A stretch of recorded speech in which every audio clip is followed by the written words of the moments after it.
mupulu kana kuti mutsime iri rakanga ranzi Siloamu ndiro tsime rakanogeza bofu. Saka itsime rei? Itsime roruponeso, tsime rechi? Remweya, tsime rekuti zvikanzi kuti Siloamu zvinoreva kuti kutumirwa. Makazvinzwa kanini? Kutumwa. Iri shoko rinobuda pavhesi anyaya. Shoko iri rinobuda pavhesi 7 panoti akati kwaari, enda undoshamba mudziva reSiloamu. Shoko iri rinoreva kuti kutumwa,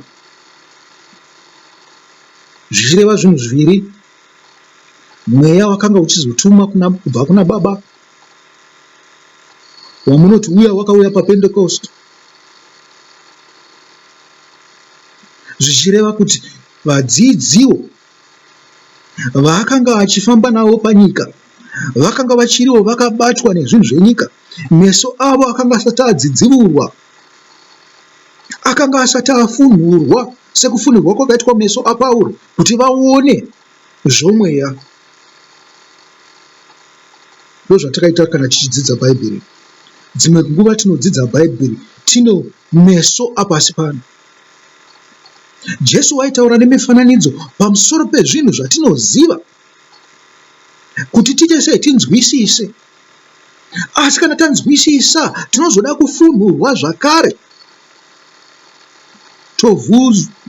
maziso edu oona zvinhu zvomweya. Ndokuti ruponeso. Zvekuti paya patinenge tichinzi tabhabhatidzwa, dzimwe nguva tinenge tisati tava naJesu zvokwadi. Tiri kungoudzwa kunzi chii? Taregererwa zvivi. Takufanirwa kutanga kutishandira. Kudenga kunoshandirwa, hama divi.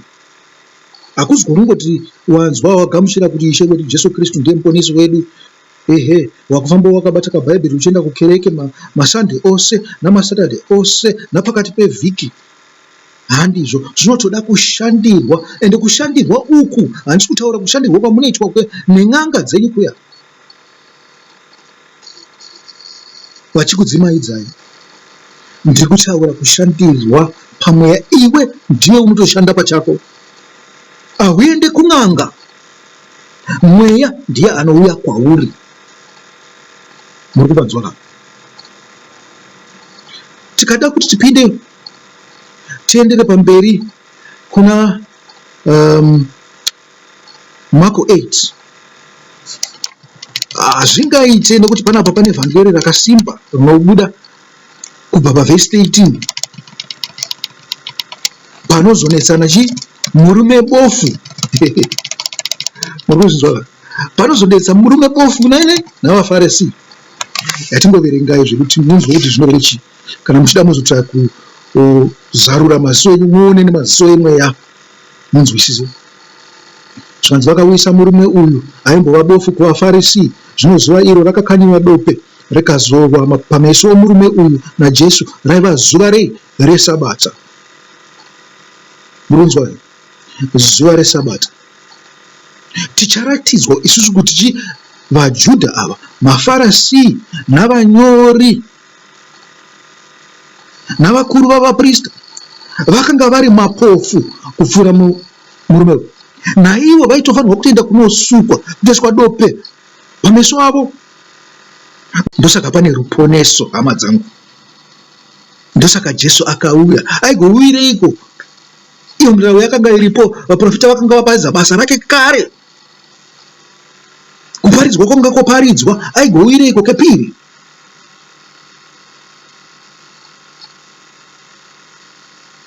Nokuti the system was corrupt.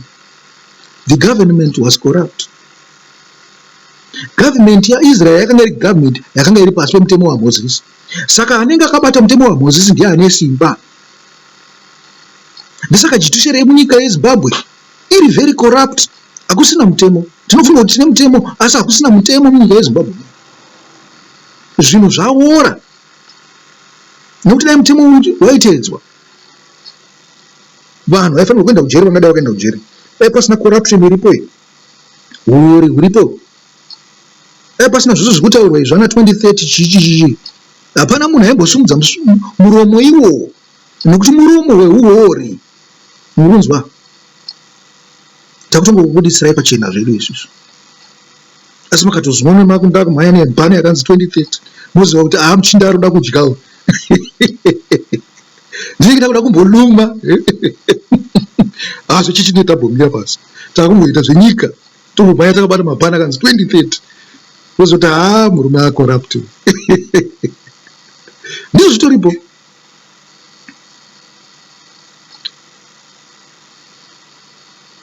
Vabereki vaitya kudzingwa musinagoge.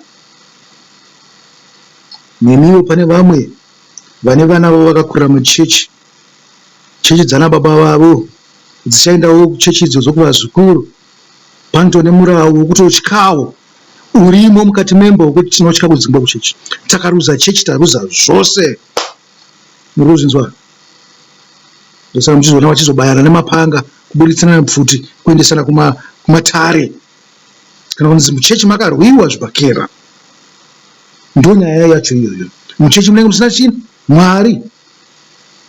Chechi inenge yava yavanhu. Zvikanzi ndokusaka vabereki vake vakati akura mubvunze iye, vachitya kudzingwa mukereke. Zvikanzi aiwa ungadzingwe zvako shema, isu hatisi kuzodzingwa muchechi. Hazvinei kuti uri mwana wedu futi wakanga uri bofu. Muri kuzvinzwa? Zvikanzi dai anga ari bofu achitodzingwa kudaro, vabereki vake vati aiwa agadzingwe. Isu hatingadzingwe chi? Mukereke. Vakadana nezvemurume uyu akambenga ari bofu kechipiri, vakati kwaari, ipa mbiri kuna Mwari. Munzwa zvinoita Satani? Hanzi simudza ruoko rwako uite swee. Ungaswee iwe nemunhu waSatani, muantikristu. Anokuti tora oath pakuti chii munhu asingazive Mwari. Oath iyoyo inenge ichiitwa muzita rani?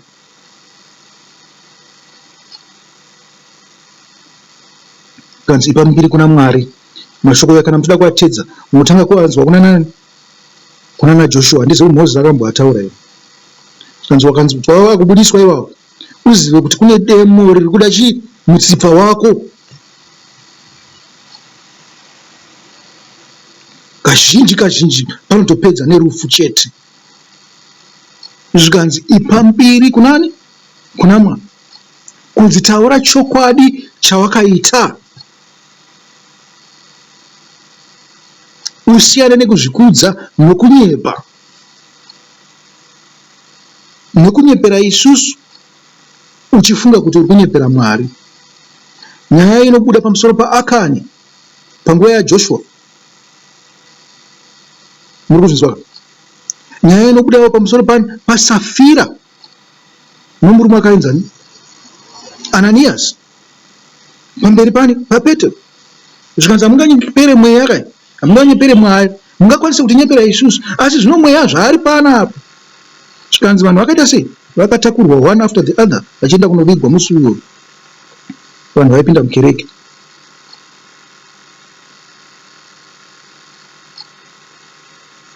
Zvikanzi isu tinoziva kuti murume uyu mutadzi, asina kuda kuti bofu rakanga raponeswa, rava kuona risataurisa zvinhu zvenyika, rotarisa zvinhu zvekumusoro. Akapindura akati, kana ari mutadzi kana asiri, nokuti hapana munhu mutsvene. Kana iye Jesu akataura akati mumwe chete ndiye mutsvene, sei wanditi mutsvene? Panyaya ipi? Jaya mupfumi parakauya kwaari. Jesu akabudisa mashoko iwawo. Takanyora, akanyorwa mumagwaro, tinoaverenga mazuva ese. Zvikanzi akapindura akati pavhesi 25, kana ari mutadzi kana asiri, ina handizvizivi.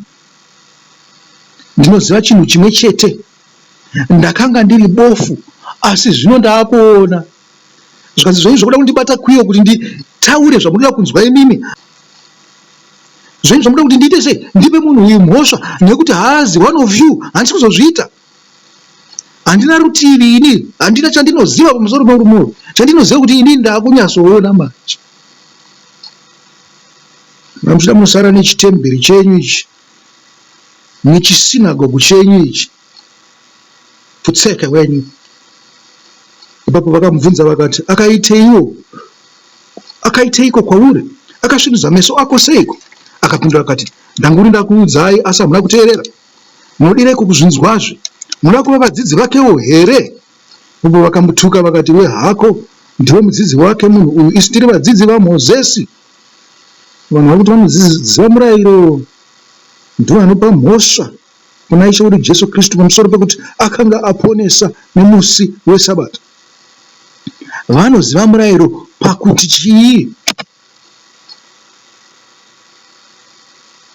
Zvikati tinoziva kuti Mwari akataura naMozisi, asi kana ari munhu uyu hatimbozivi kwaanobva. Murume akapindura akati, zvino izvi zvinoshamisa chose. Hamuzivi kwaanobva, asi iye akasvinudza meso angu. Tinoziva kuti Mwari haanzwi vatadzi, anonzwa munhu anomutya uye anoita kuda kwake. Hakuna munhu akatombonzwa nezvokusvinudzwa kwameso omunhu akaberekwa ari bofu. Dai murume uyu asina kubva kuna Mwari, haaigona kuita chinhu. Ipapo vakapindura vakati, iwe wakaberekerwa muchivi, unoda seiko kutidzidzisa? Ipapo vakamubudisa kunze. Amen. Mozonoverenga mega kubva pavhesi 35 kusvika pavhesi 41 pamubuditswawo nyaya yeubofu hwapamweya.